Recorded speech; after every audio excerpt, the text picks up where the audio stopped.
Assalamualaikum warahmatullahi wabarakatuh. Apa kabar semuanya? Nah, mudah-mudahan selalu sehat ya. Di video kali ini kita akan membahas tentang syarat-syarat dua segitiga itu disebut kongruen. Seperti apa syaratnya? Silahkan simak video berikut. Terima kasih.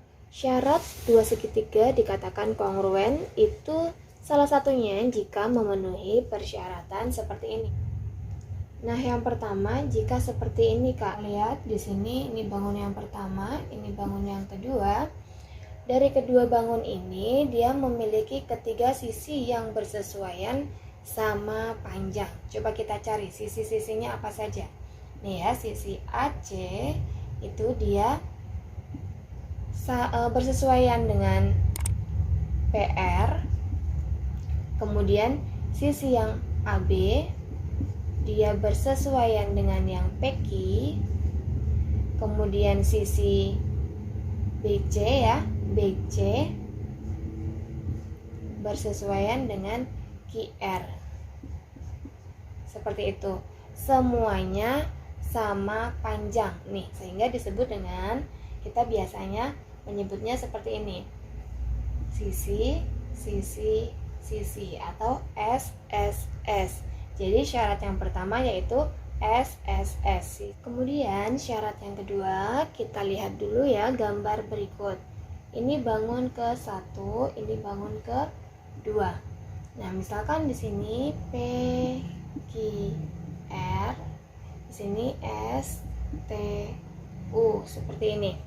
Nah, kita lihat di sini dia memiliki dua sisi ya yang bersesuaian sama panjang, yaitu yang pertama sisi PR ya bersesuaian dengan sisi SU seperti itu. Kemudian sisi yang satunya lagi sisi PQ bersesuaian dengan sisi ST ya. Nah, seperti ini.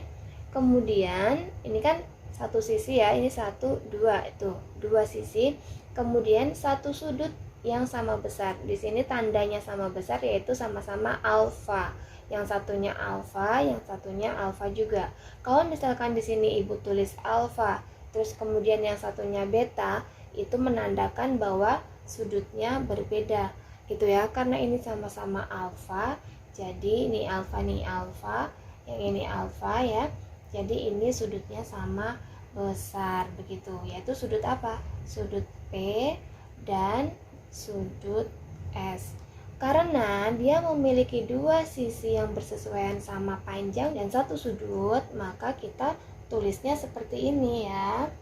Sisi, sudut, sisi. Begitu cara mengingatnya, yaitu sisi, sudut, sisi. Nah, ini syarat yang kedua. Dikatakan bahwa segitiga tersebut kongruen jika dia memiliki dua sisi dan satu sudut, yaitu sisi, sudut, sisi.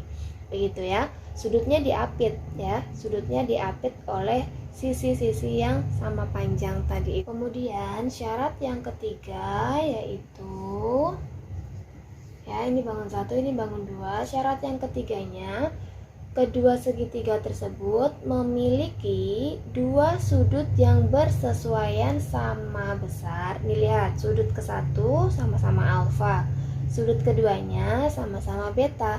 Berarti memiliki dua sudut yang bersesuaian sama besar dan satu garis persekutuan sudut ya. Jadi ini sudut, ada garis yang menghubungkan. Ini namanya garis persekutuan. Garis persekutuannya itu sama panjang ya, dan kita tentukan coba sudutnya. Di sini sudut A sesuai dengan sudut P. Nih sama-sama apa? Sama besar ya, yaitu besar sudutnya yaitu sudut alfa gitu kan. Kemudian sudut apa lagi? Sudut B sama dengan sudut Q. Besar sudutnya beta begitu. Kalau misalkan diketahui 35 atau 45 juga nggak apa-apa, karena ini belum diketahui, maka alfa beta gitu saja Ibu tulisnya ya. Kemudian sisi persekutuannya ya, sisi persekutuan dua sudut itu, yaitu AB. Kalau di sini PQ itu. Berarti sisinya sisi AB dengan sisi PQ itu sama ya, sama panjang. Gitu. Nah, ini nanti disebut dengan apa? Disebutnya dengan sudut sisi sudut, begitu. Sudut sisi sudut. Itu ya. Kemudian yang keempat. Yang keempat nih ya. Bangun 1, bangun 2. Kita lihat di sini ada dua sudut yang bersesuaian sama besar dan satu sisi.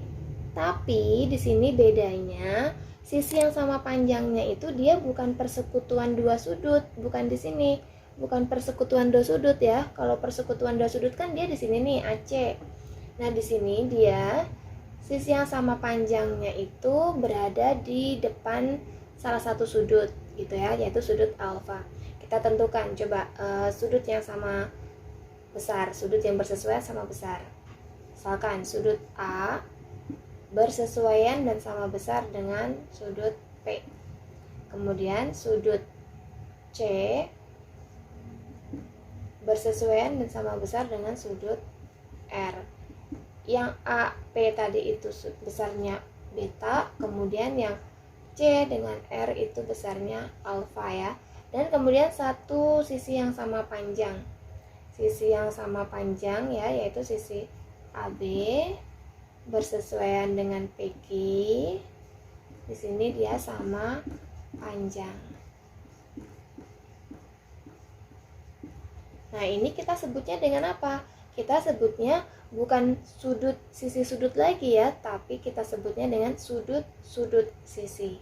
Kita tulis sudut, SD itu sudut ya, sudut sisi seperti ini ya.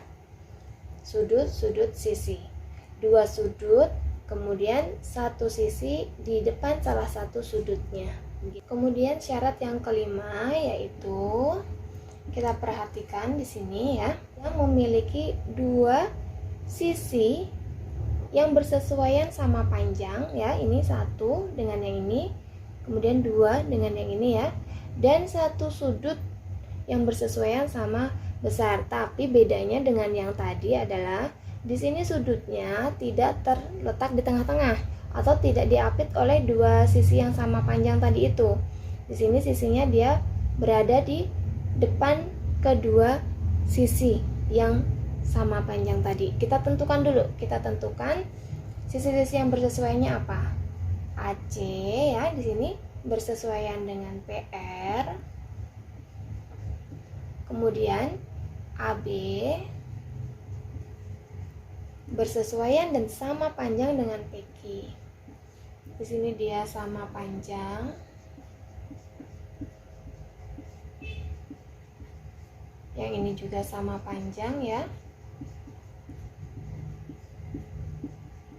Kemudian satu sudut yang bersesuaian sama besar, yaitu di sini sudut B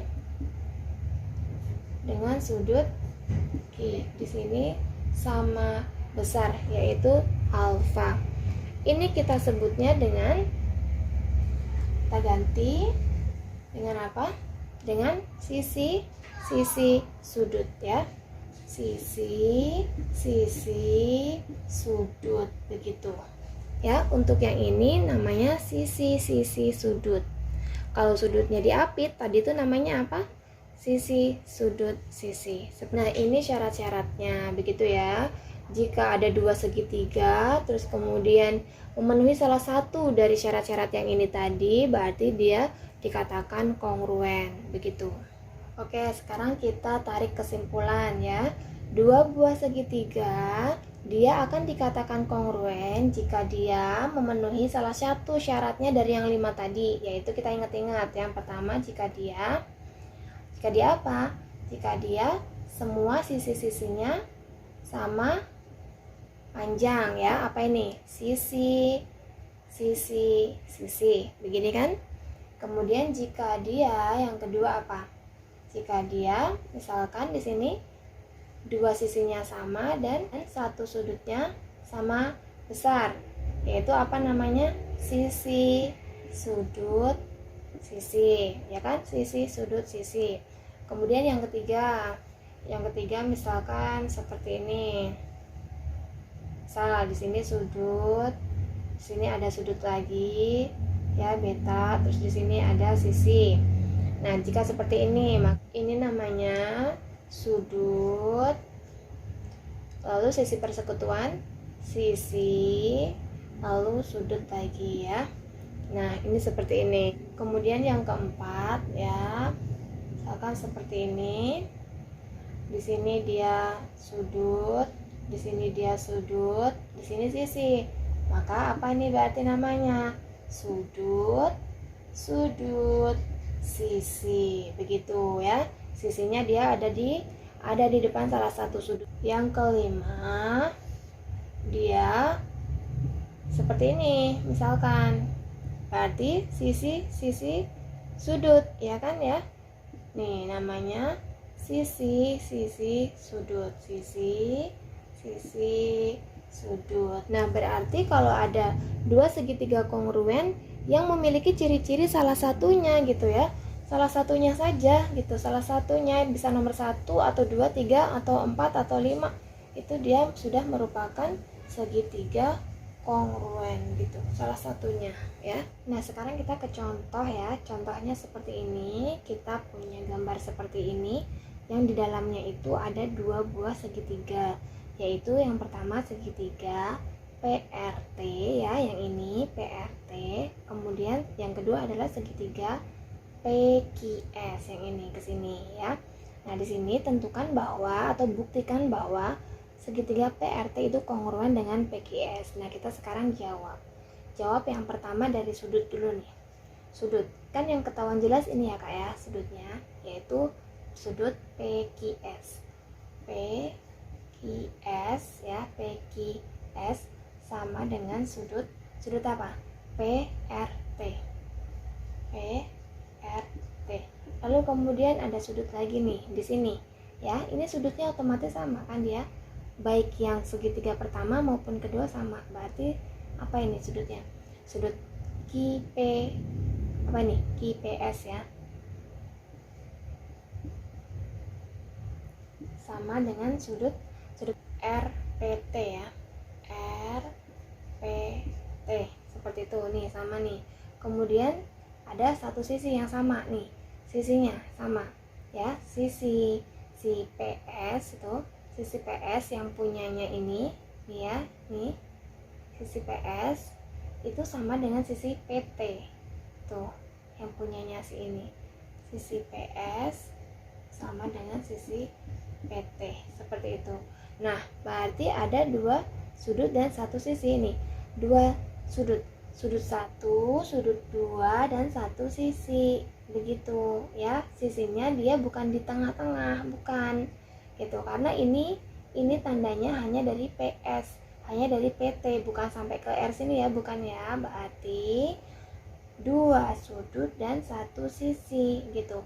Dua sudut, kalau dilihat dari yang segitiga ini, dua sudut dan satu sisi.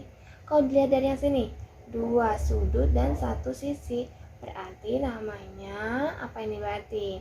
Sudut, sudut, sisi ya. Sudut, sudut, sisi. Sudut, sudut, sisi. Seperti itu. Jadi terbukti ya, kita sudah berhasil untuk menentukan syarat-syarat apa yang masuk ke soal inti itu ya. Mudah-mudahan bisa dipahami. Terima kasih.